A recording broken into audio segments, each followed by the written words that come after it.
SportEdge.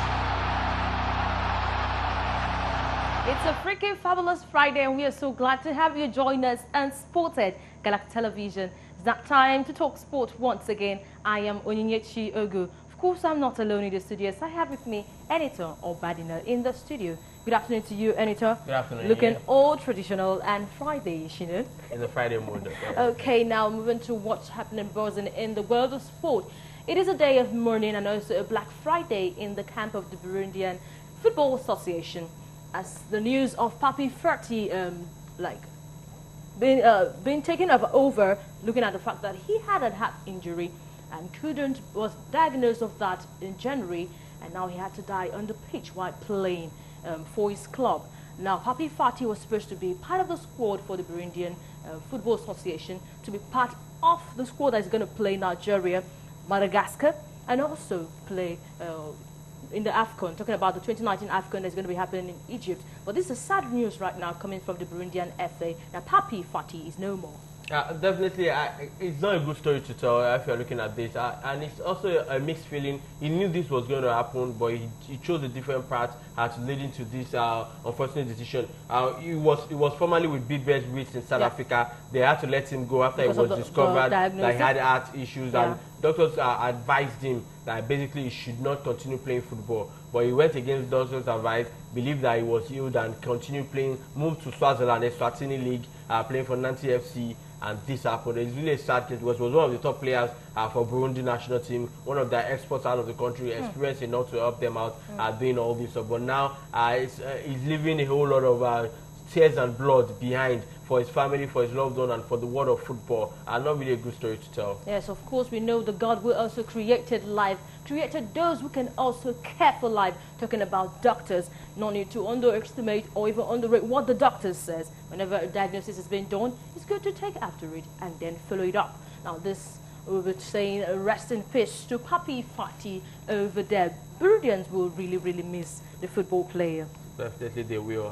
Hopefully other footballers learn a lesson from this. We know Kanu had it, Ambrose had it at some point. They went for second opinion, had operations that corrected whatever heart ailment they had. So they should basically learn to trust nature to do its magic. The big issue is after your diagnosis, after you've gotten what's the problem. Listen to the action, listening and going forward to finding a solution is what makes it better over there. Now let's talk about football, the Nigerian Professional Football League. Now Bendel Insurance has been able right now to break 13 games unbeaten run of Enugu Rangers in the Nigerian Professional League. Now, they were supposed to play this game a day before this was played, but it was postponed due to some irregularities and some other issues in the NPFL. Let's hear about that. Definitely, the match could not go down as planned earlier, 2 days back, because the referees citing a threat to their lives based on one of the players of insurance who also doubles as the deputy governor of the state, saying they were drawing too much matches at home. So basically, they needed to get it right and win that. Any referee that comes to the University of Benin pitch without allowing them to win, you cannot guarantee there was safety. A threat to the referees. Alhaji Tadi Aziz is the president of the NRA, Nigerian Referees Association, and said, hey, I'm not going to allow my referee step foot in that stadium or in that state if I cannot get a written guarantee from the #2 man of the state that says their life is. I guess that was solid, and that's why the referee turned up for this game. And of course, insurance are the draw specialists so far this season. At home, I think they've not won more than 2 games at home, but now they had to have this to discover. They had one of their game where they had to cancel a goal that was scored in the last minute. Even in this game, a goal was cancelled for insurance. Yes. Rangers was 1 man down. Sokapasco was red carded at some point. It was 10 men against Kevin 11. Itoya got the equalizer after insurance before Junior Sage scored the winning goal for insurance, and they held on despite the efforts of Rangers to equalize or bring the game to parity. So basically, every team has had one complaint or the other. But if there's anything we are going to be truthful about this season, we have slated the Nigerian Premier League for so long, Nigerian professional football for so long. But this season, they've gotten right in terms of officiating. Yes, there is no perfection anywhere. Even with the advent of VAR, now we still complain. We still ask for extra explanations with decision. So if you can't be satisfied like 100%. Exactly. If the referees are moving from the range of 40-50 to 80 to 85 to 90% in terms of performance and evident in the results we have seen so far in the season, then I begs the question why insurance is crying foul unnecessarily. They've gained valuable goals that should have been cancelled that people could have questioned also. So basically, just about being sportsmanship, the spirit of sportsmanship, being in the heart of the deputy governor, and of course the rest of the insurance of being school. Now they've gotten their win.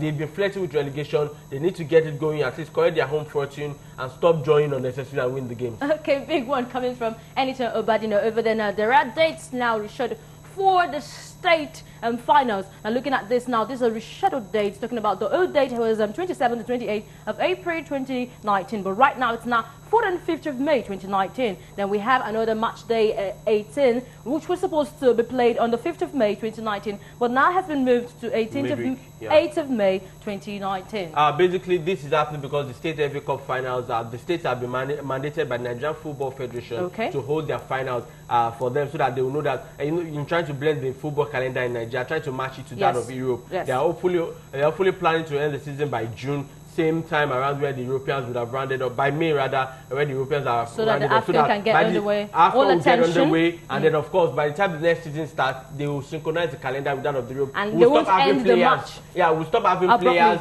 running to Europe in the middle of the season, and then having issues where force majeure might happen in the league, run alongside the calendar of CAF also. Basically, that's the inner workings of the. Already, the state FA Cups have claimed some upsets. Akwa United are out in Akwa Ibom, and they lost 3-1 at the semi-final stage. The game was discontinued after they were actually 3-0. So they had to continue the game, complete the game early today, and they managed to score one in the last 5 minutes because they played the last 5 minutes. And some few other teams, Atlant and the like, they beat the Dutch. That is the tradition of the FA Cup. The little big teams springing up Cinderella stories and surprises here and there. But overall, is proactive on the part of the LMC to release this on time, exactly, so that the clubs will know when next they are playing, and then whoever are the partners or sponsors of the league have an ample time to plan for the next match day. Of course, planning is what gives success over there. Now, one man cannot just stop firing for Galatasaray in Turkey over there. Now, we hear that Henry Onyekuru had a brace yesterday for Galatasaray, and this is a warning. He is sending a warning to the Super Eagles coach, Gennett Troll, that I am available, I am hot as Onyinyechi Ogu. There is no better time to demonstrate your scoring prowess with about two months a day about to the Nations Cup. And it's coming at a time where the coach is suddenly having faith in him. He played the last 2 games for the Super Eagles, scored the goal. Everything is working well for him, and he got the brace. His 14th and 15th goal of the season in all competition for Galatasaray. I really think the game against Seychelles, the last leg, really he won the heart of the coach. That wonderful goal he had. He had been waiting for that opportunity for so after long. Injury coming back. I beg to say too long. Yes. Because most times he was making cameo appearances 5 minutes towards the end of the game. He continually regret about not making the FIFA 2018 World Cup in Russia. Basically, so he had a lot to prove for as the national team, and he needed his club fund to prove that also, to back him up. He got the brace for Galatasaray to send them to the final of their own cup competition, which is looking good that they might end up winning a double, and that's the domestic league and of course the domestic cup competition. We are hoping that Galatasaray keeps Onyekuru, who is on loan from Everton. We are hoping double. If he cannot sort out his work permit issues with Everton. Everton needs him, and their current setup, there are some dead woods if you ask me in the Everton setup. They struggled so much this season, save for their 4-0 win against Manchester United. But overall, they need somebody of his quality and talent to step up. But if he cannot sort out his work permit issues in the United Kingdom, maybe basically this is time to move on from that contract. Clubs will definitely come from him. He has got the record, and he has played twice in Belgium, top scoring in one of the seasons. The second season, even though he had an injury, he had valuable goals. So now in Turkey again, he has proved himself over and over again, and I know he will not lack sweetness. Okay, having our fingers crossed for Henry Onyekuru over there to move to a better side, where he'll be scouted and earn more money. That's what it's all about. Now, the Nigerian Pitch Awards have released their nominees for the 2019 Pitch Awards ceremony, and we have Onyekuru Gallo, Musa, talking about Ahmed Musa, and also Shwala being nominated for the Player of the Year. Basically, a tough category. Oshola came late into this record for me. She's riding on the back of her performance with her Chinese club and, of course, the Barcelona. But for the national team, she struggled basically. Yes, she did. She didn't play badly, but she did not reach the heights we've known her for. Musa was our hero from last year. captain of the team up to now. Still, Al Nassr, that did not stop his shine moving to Saudi Arabia. He kept popping up with goals. And of course, Odion Julie Gallo is the highest goal scorer in the African qualifying series for the Nations Cup, chipping in goals and also finding the scoring booth in China. So this is a tough field. It's a tough call for whoever is making the choice for who eventually will win this category. But whoever ends up winning is definitely a worthy winner. Oh, wonderful, Fabio. Let's give you a report of that. When we come back, we'll be talking more in the beautiful world of sport.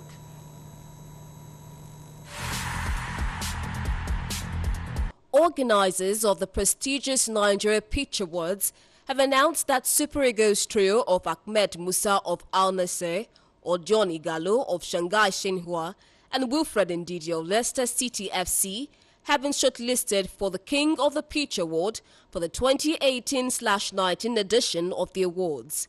This announcement was made at a well-attended media briefing in Ibis Hotel in Lagos. The briefing, which attracted over 50 sport journalists, including Toyin Bitoye, the Super Eagles media officer, was called by organizers of the awards to announce nominees for the 6th awards ceremony scheduled to hold in May 2019. Speaking at the event, Shino Phillips, president of the Nigeria Pitch Awards, expressed the gratitude of the organizers and award partners to all sports journalists, the Nigerian Football Federation and CIO partners for the support for the awards since 2013. Mr. Phillips stated that organizers were working on a plan to overhaul the organization, specifically with a view to reducing the number of categories. Greatest expectation here, getting the best results, getting the right person to win in the right category, for all the categories, just to see to it that the winners are truly deserving of it, So, aside other things we want to do to, give audience out there a good award ceremony, we are very particular about the winners and how they emerge as winners. We hope to release the results and then for all the winners and for all the nominees to see how they were voted for by a college of voters across the country. So for sure, the best is first for us the results, and I'm sure with that we'll definitely come up with a good award ceremony at the venue when it comes up next month. Nneka Ineli, head of corporate services who represented Pastor Ituwa Ighodalo, said the short list of potential winners were drawn from the vote cast by sport journalists across the country between February and March 2019. I say congratulations to them in advance for those who won. It's not in my place to say Michael has won or Peter has won because I don't even know who the winners will be at the end of the day. I'm not the only person who voted, as it were. So congratulations to those who will win at the end of the day. Remember, like they say, when you win, you have to defend that title as it were. And for the Nigerian footballer, what better way to appreciate the effort of a footballer? For instance, if you are just the best footballer in Nigeria through these awards, it means that you have to work harder. It means that you have been appreciated. That means what you've done is appreciated. So you have to work harder to be better next time around. This award, I can tell you, has been very impactful. The players look forward to it every year. I can tell you that because I'm close to the players, and sometimes I am the one that always even inform the players that they've won. They love it. They love it. It's good to reward excellence, to reward those who are working hard, to put smiles on our faces. In the goalkeeper of the year category, Ikechukwu Ezenwa of Katsina United FC, Theophilus Afeluhai of Enyimba FC, and Francis Odinaka Uzoho of Deportivo La Corona and Otosis from Augusta were shortlisted. Brighton and Hove Albion FC defender Leon Balogun, William Tross Ekong of Udinese FC, and Kenneth Omero of Leganese FC will compete for the Defender of the Year award. Pitch Awards voters have recognized the growing influence of Stoke City midfielder Onyekuru Etebo by nominating him along with Wilfred Ndidi of Leicester City and the only Ghana Arsenal FC in the Super Eagles, Alex Nwobi, in the midfielder of the year category. In the striker of the year category, former Kano Pillars striker Junior Lokosa will sludge it out with Shanghai Shenhua striker Odion Gallo, and the Super Eagles vice captain and Al Nassr striker Ahmed Musa. In the women category, multiple award winner Azizat Oshoala of Barcelona Ladies, Francisca Odega of Shanghai Shengle, and Super Falcon new sensation Rashidat Ajibade, Alvendis IL, will vie for the Queen of the Pitch award.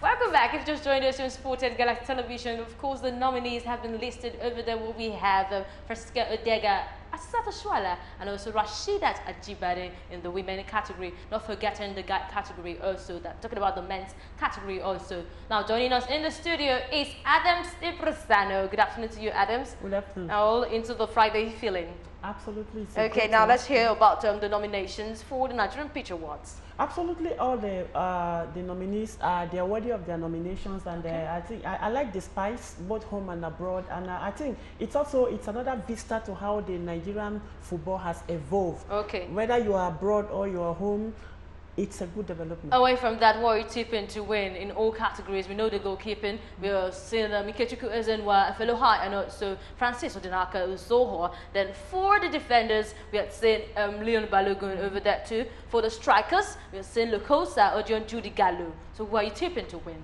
Lokosa and Judy Gallo, it's a no-brainer. It's Judy Gallo and Gallo and also Ahmed Musa. Ahmed Musa, I think I tip Ahmed Musa more because his goals.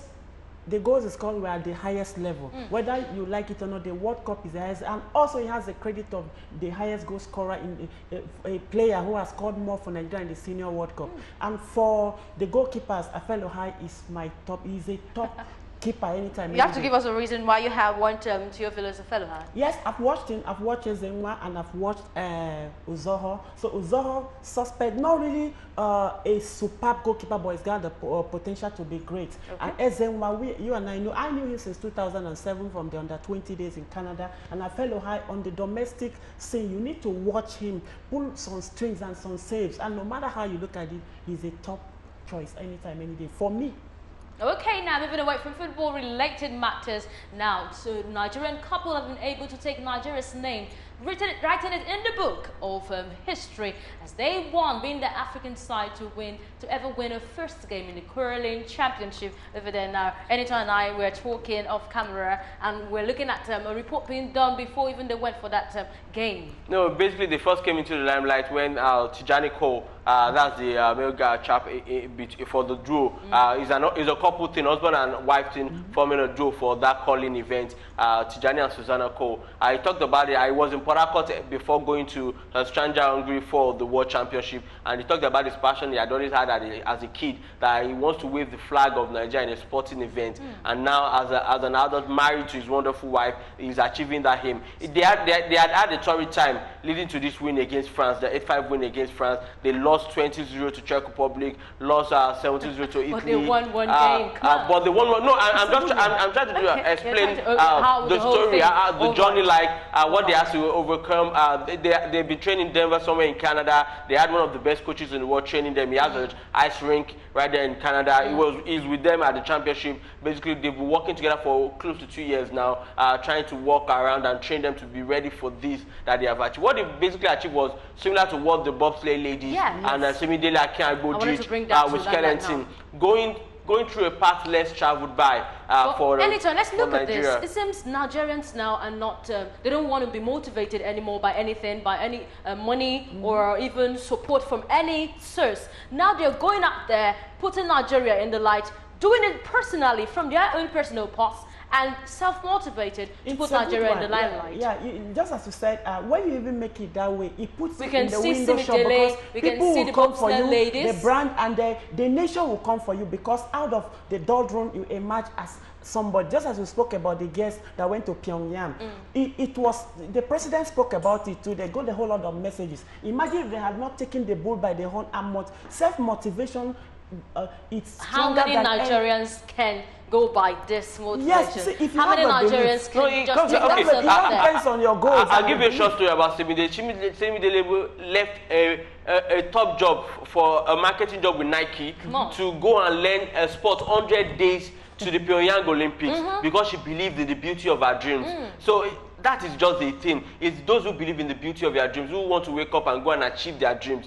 They will stand up and do it. There are some Nigerians that will do that, and there are others that will not. Basically, it just comes back down to their driving force. I just told you about Tijani Cole, the husband in the calling Nigerian team that basically wanted to achieve that dream right from his time as a kid, wanted to represent Nigeria in a major sporting event, and he found calling and through the Nigerian Calling Federation, because they now have a federation, and now basically they work together to prepare to attend events and to finally qualify for this major championship, which is now working out for them. Okay, let's give you a clips of that. When we come back, we'll be talking badminton.